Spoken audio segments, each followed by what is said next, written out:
Welcome back, my friend, to Just a Cup on Believe, where performance, passion, and purpose all collide. I'm your host, Bryan Fetzer, and today we are diving into the world of sports tech, fundraising, and really the future of how athletes connect with their communities.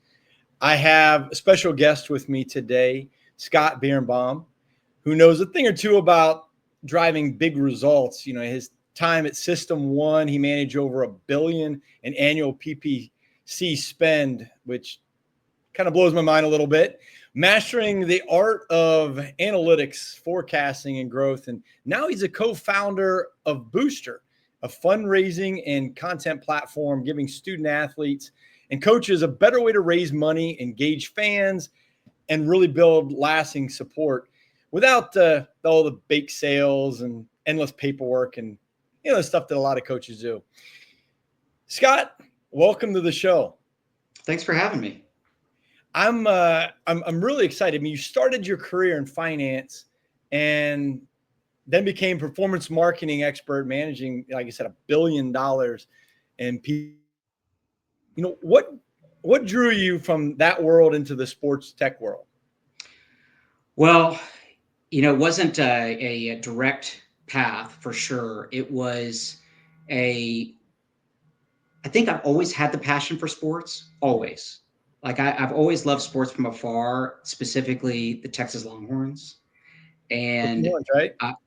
yeah, Longhorns, that's right. And I got, as I was, had been at my last job for about 10 years, I had accomplished everything that I'd ever wanted to do. And I built this huge team and we'd become a really big company. And I was looking for my next project and I got really interested in NIL, in name, image, and likeness, and specifically how it affects the University of Texas. And I got really interested in the idea that most people don't know what NIL is or why they should even contribute to it or how it impacts their program. And for me, that was a marketing problem of how do I get people to understand that this is a thing that can make our team better.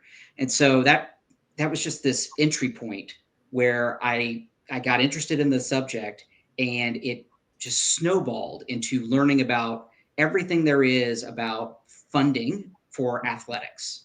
And that means they go all the way from little league up through college and even into the pros, how much of a financial strain it can be for some athletes and programs. And I wanted to figure out a way to get more money to support those programs and athletes. And that became my passion. Is that was the kind of the aha moment and you came up with the name Booster? Because it's pretty fitting. It really is fitting. Yes, there was this moment. I was actually, it's actually kind of funny. I have a coworker who's from India, and I was trying to explain to him the concept of a booster club, like what it is and why people would give money to this, because in India, that's not a thing. And I was like, oh yeah, no, they call them booster clubs. He goes, what is that word, booster? And I was like, yeah, that's what they call it. And he's like, that's a great word. And then I knew, I was like, oh, okay, that's a really good name for this. It's like the evolution of what a booster club is now in the modern age. Because it's so much different than what it was previously, to Yes. what a booster club does now. I mean, it's very interesting to see the kind of the evolution really in the last like 2 years, more so than anything else, of how things have completely shifted to raising money for facilities per se. And now it's players. That's a super interesting topic because there's a huge conflict there that I don't know that people realize, and that it's being resolved now in these new House laws and things like that. But effectively, donors like boosters at the college level were traditionally giving money in the facilities, that part of the athletic department, in exchange for better tickets and things like that. That's how it worked. Right. And raising money for NIL was outside of that department. So it was raised outside of the athletic department in general through these things called collectives.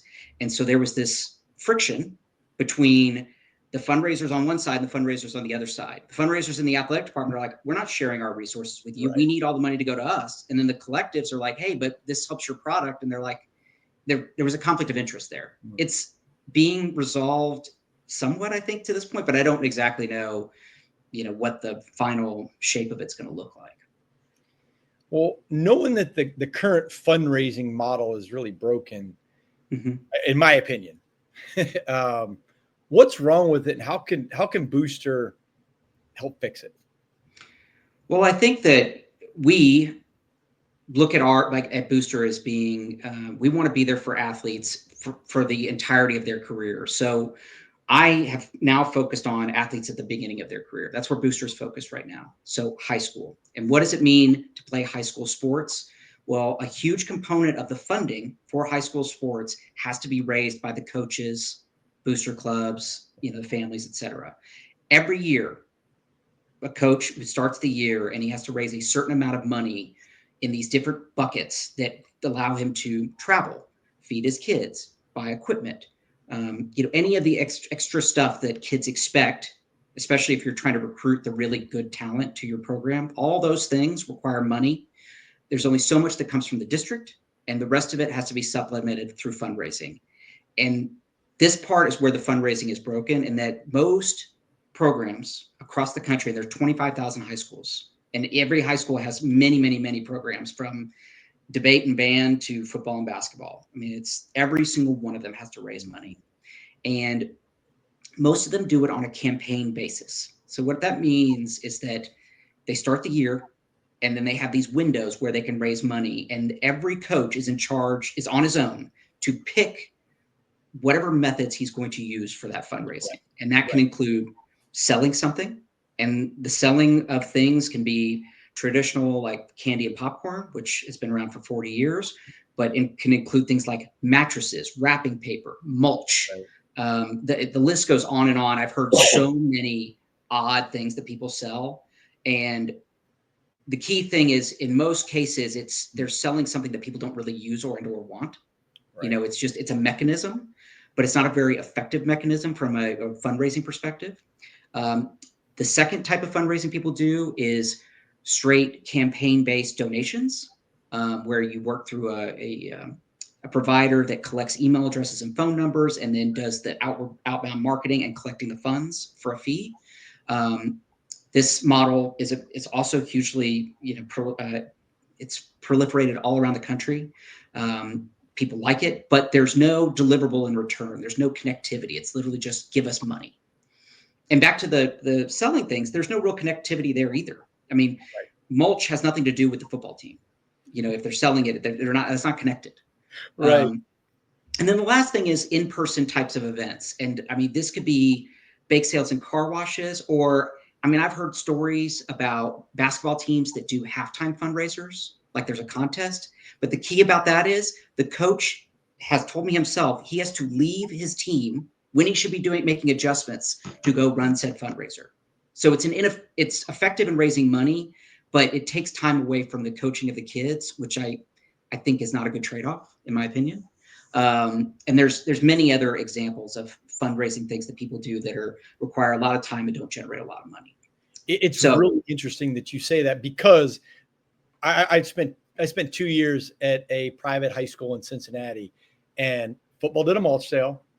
Really? We did in-person things, and we did the massive, rollouts. And I thought all of those were very ineffective for the amount of time that was put in. And, you're asking a coach that typically doesn't make a ton of money. They're doing it on the side, or, a teacher or something like that. You're asking them to give up so much time for very little ROI.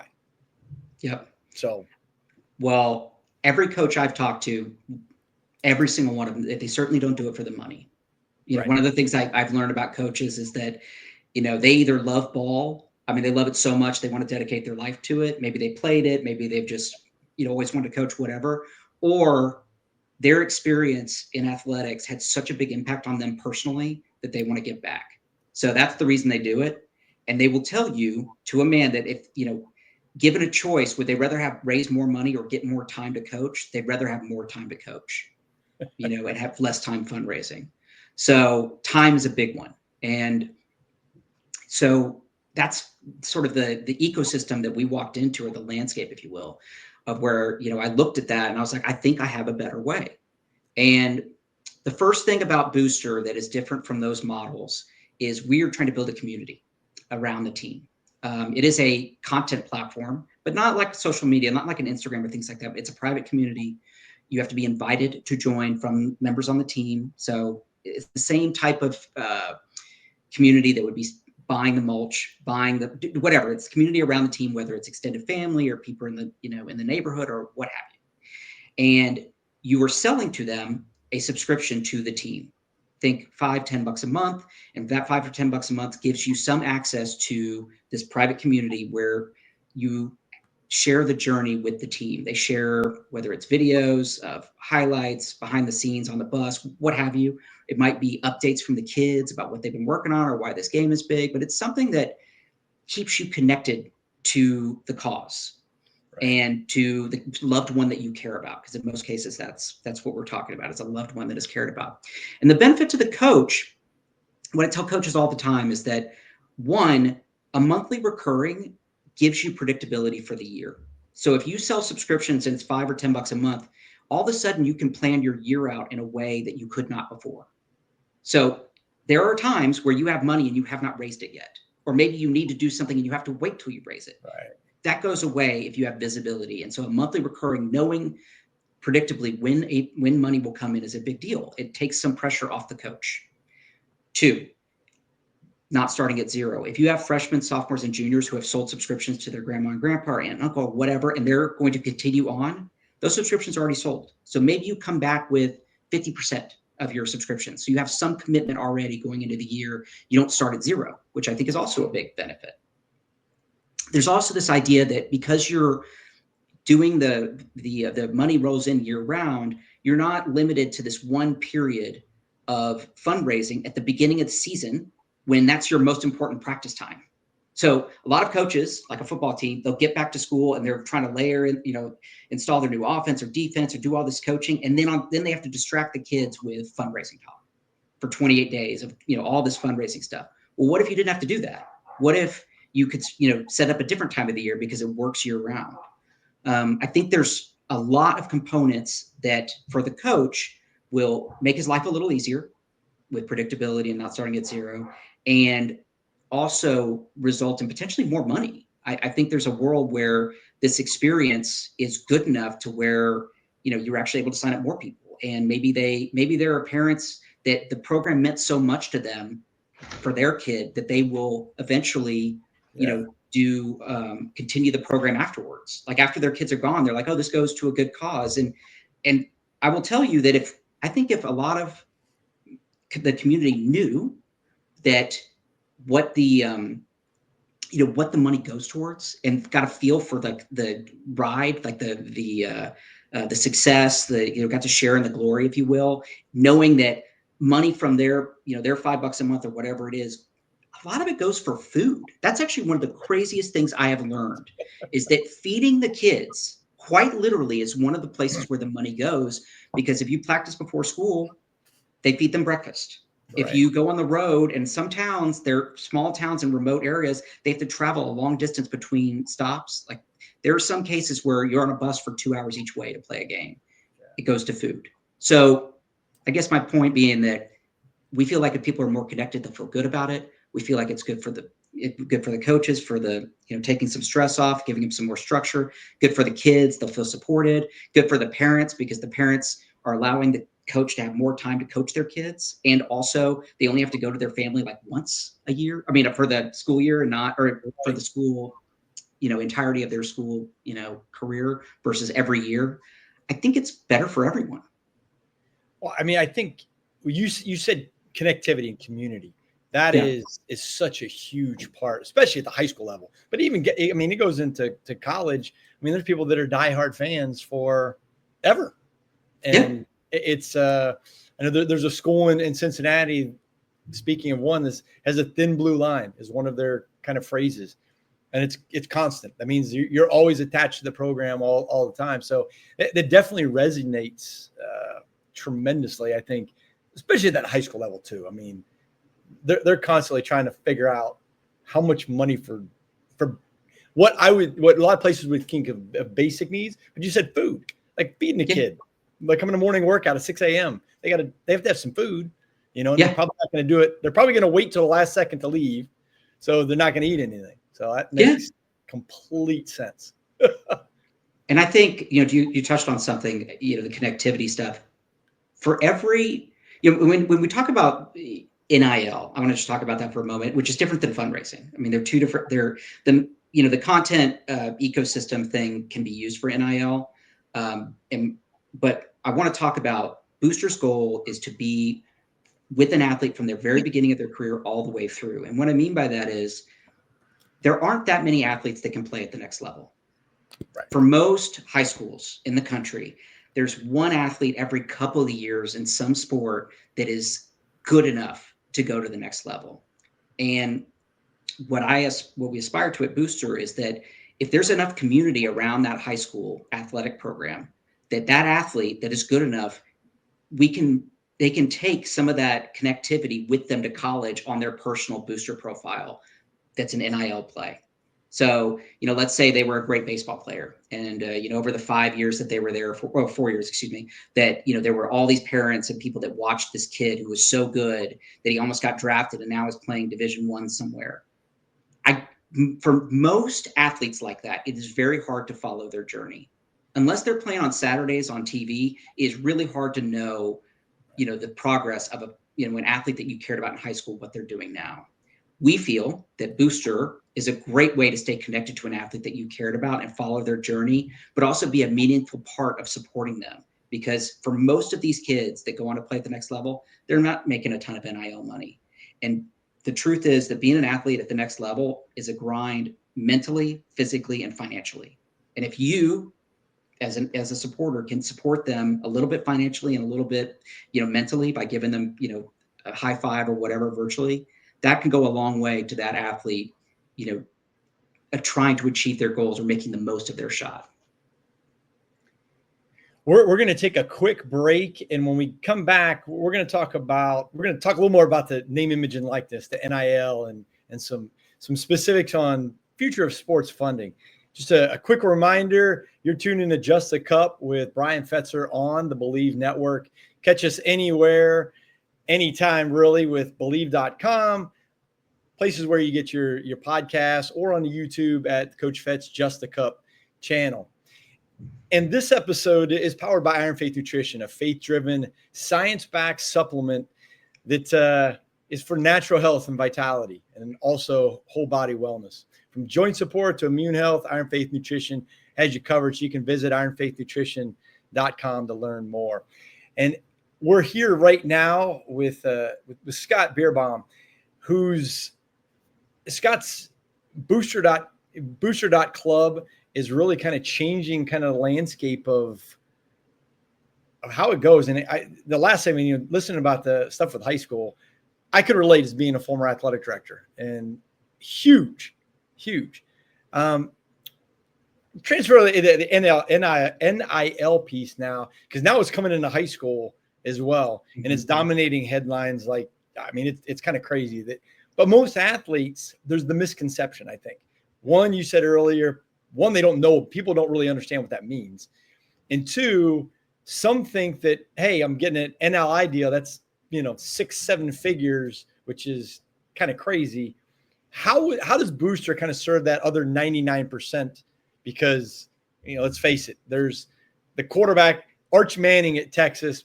I'm sure he's making a pretty good chunk of change with name, image, and likeness. But the kicker probably isn't, or the second string left guard. That's just a reality. So talk about how Booster, can help the other 99%. Well, I think you hit the nail on the head. NIL, there's a lot of misconceptions. So you talked about from the fundraising side of it, that people don't understand it. I think there's a lot of misconceptions from the athlete side too, of what the opportunity really is. I think that if you look at all of the stories, all of the media stories, and the people on Instagram, et cetera, that are getting NIL attention for NIL, they're a small subset of the athletic universe of D1 athletes, or any D1, D2, or even high school. The opportunities for those people, it's so few of them that get it. There are not enough brand deals to go around. And I've talked to a lot of administrators at colleges, really big ones. and they will tell you there are not enough deals to go around, and not all the deals look the same. And especially when you get into the non-revenue sports, because people want to think about NIL and they immediately go to football, Yep, or basketball. That changes dramatically once you get into the non-revenue sports. That doesn't mean that there aren't opportunities. I mean, one of the more interesting things about the University of Texas, pre-Arch Manning, the biggest NIL or influencer NIL person at the University of Texas last year was in track. His name's Sam Hurley.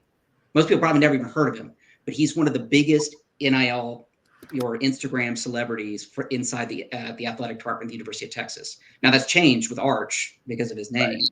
But my point is, I think every athlete that gets to that level hears NIL and thinks there is something for me. And first and foremost, brand deals, which is what people think of traditionally as NIL, is getting a brand deal, getting a brand to, pay them to do something, whether it's, do a post, appear at an event, whatever.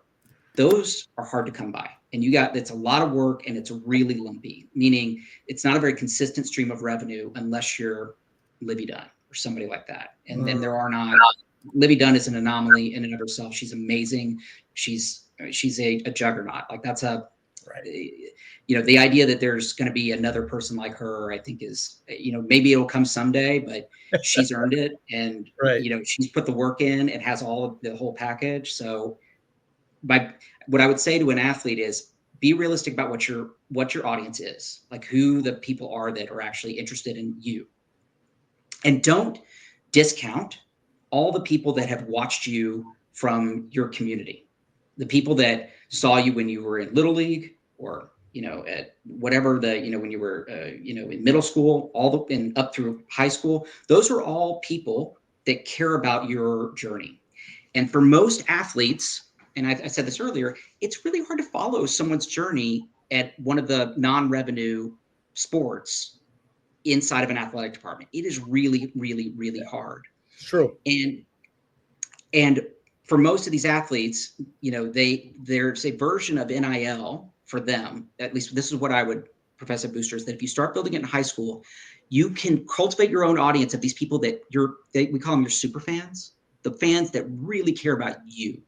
And it starts with your extended family, but it could be people that, like I said, saw you in high school. It could be people that, really care about the specific program at your school. It could be people that care about your specific sport. Maybe you were really good at your sport inside your state, and there are people that really care about you. And as long as you share the journey, and what I mean by that is not what's on Instagram. Instagram, the crazy thing about Instagram is that athletes, but not even just athletes, but people feel like you have to have this polished aesthetic on Instagram. It's got to look perfect. And it's only the glory, only the really pretty shots, and none of the actual grind. Right. Booster's not like that. Booster is about sharing it all. It's about basically allowing opening up and how much the support means to you as you go through the dog days in August when you're practicing and it's super hot outside, or when you had a bad game, or you're working on something really hard and you're almost there, but you haven't gotten it yet. And then the glory of when you do get it. Like that's what it's about. It's about being like just a little bit extra connection with these super fans who, if you do that and they know that their support means something to you, will feel good about that. And I believe that every athlete that's at the next level, in the college level, has people like that around them. And if they can change their, the paradigm of, instead of being like, oh, I've got to go viral and get a brand deal so I can be, get a big brand to sponsor me to do stuff, which is hard to do. I can't stress enough. There are not a lot of those. And shift it to, hey, how do I, monetize, for lack of a better word, this core fan base in a way that gives me something steady, like a monthly recurring amount of money that makes a huge difference in my life. Like $500 or $1,000 a month for an athlete might be a lot of money to them. It might be the difference between them being able to get access to maybe go into a tournament, or maybe access to extra training or nutrition. It could be anything. And I believe that if you just connect with your audience, open up and share about it, and share the journey with them, there are people in your world, in your orbit, that will feel good about that and feel like they helped you get to where they're helping you along to get to your dreams. You mentioned Little League a little while ago, and it sparked a thought process or a thought to me. I mean, the youth sports market is massive. I think they Yep. projected like 70 billion globally by like Mhm. 2030 or 35.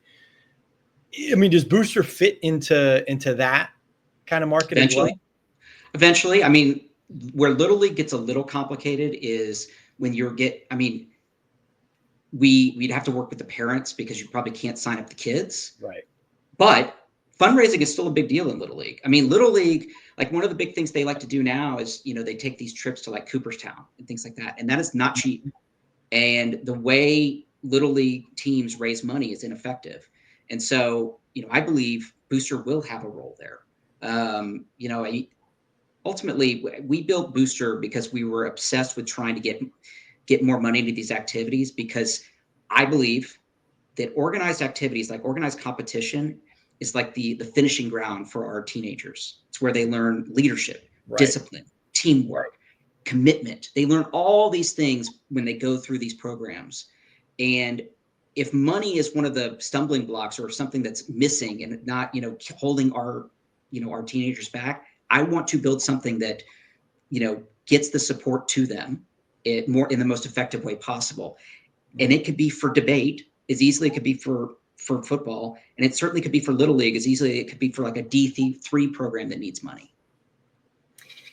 So, I mean, beyond fundraising, how can like platforms like Booster help athletes programs, kind of grow their audience? Well, I think a lot of programs have a gap in what their content and or connectivity should be with their fans, and that's not a knock on them. It's, I mean, most coaches don't have that skill set. Most and most of the coaches are on their own, frankly. Like if you talk to them, they have to do everything. I mean, the amount of different things that they have to handle when you're as a coach, it's incredible, truly.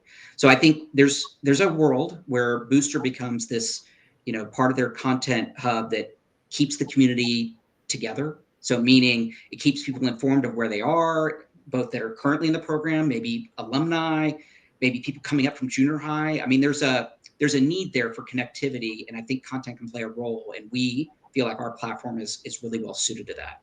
I think that we're interested to see how coaches use it or how teams use it. I mean, one of the things that's fascinating about these youth programs, when I talk to coaches, they'll say, "Oh, I have a kid on my team, or maybe there's a kid around the team somewhere that's really good at stuff.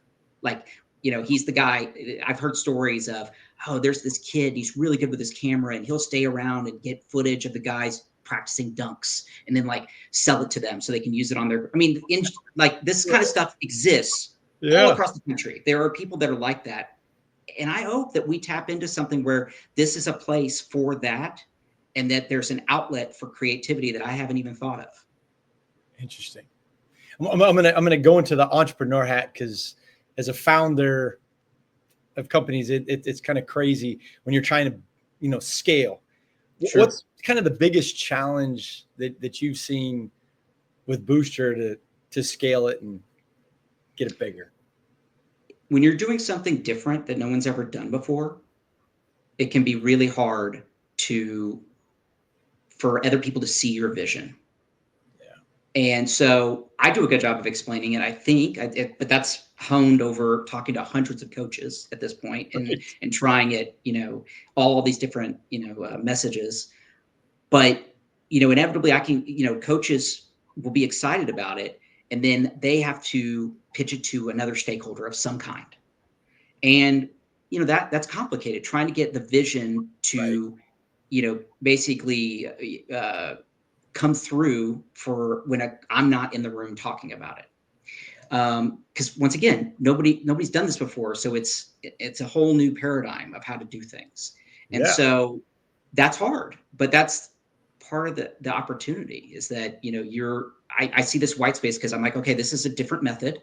I think it's better. I think we have a good sales pitch for why it's better. If I can get teams on board and using the product, I feel like I will have use cases that will solve that problem for me. But I got to Right. start somewhere. And so it's that's the hardest part about being a visionary leader. Visionary meaning seeing something that's never been done. Something you have to get people to visualize because it doesn't exist yet. That part's really hard. Always, especially when you're in a space that's confusing, like fundraising is for so many people, and you're talking about doing it in a different manner than people have done it before. So it's amazing. It makes me excited because I'm a thought forward kind of person. So it gets me fired up when people do that. What's the vision for the next 3 to 5 for Booster? Sure. Well, as a founder, another thing that as a startup founder, I don't project too far out because one thing that I have learned is that I cannot predict with confidence where it's going to be a year out. So I try to stay 6 months. Like in my head, I have ideas of where I want us to be in 3 to 5 years, but the startup world, I mean, you don't know what's around the next corner. So let's stay with 3 to 6 months. So for the rest of this year, we've been really active in going to coaches conferences and talking to coaches where they are, like trying to meet coaches in their environment at these coaching clinics and coaches conferences, and getting and listening to them and learning as much as we possibly can about their pain points and the things that they wish they had. And so we've collected lots of data about that. We have some pilot programs that we believe will be on the platform soon, but we have a lot to learn about how this is really going to work as it's rolled out. The product is live. We absolutely are onboarding teams currently. We will have teams using this in the fall. And from those, but I also know that we're going to learn a lot about what that means for people to actually use the product, which will change our roadmap a little bit, because user feedback is the most important thing. Like talking to people, understanding these, like I said, the requirements is the most important part of building a startup, because you need to know your customer and what they want. And we're gathering lots of that. We have a roadmap at least 6 months out that goes 6 months out, but I'm sure that will change. And so it's getting traction and building out this, or at least as my co-founder puts it, sanding off the edges of our product to make it as smooth as possible. And taking those test cases or those first adopters, those early adopters, and creating, case studies or a marketing program that showcases what's possible, and then going out to even more shows, like either by state or by sport next year. That's a big question mark for us is, do we, as you're rolling something out, do you go state by state, or do you try to, create a beachhead in a certain sport? And so this year's about learning. Which is ongoing and ever changing for sure, especially in the early stage world of companies. Sure. Okay, Scott, I want to do some quick hits. I'm going to give you 5 questions. First thing that pops in your head, we'll go with it. Okay. Other than Booster, best sports fundraiser you've seen in action? That's a good question. I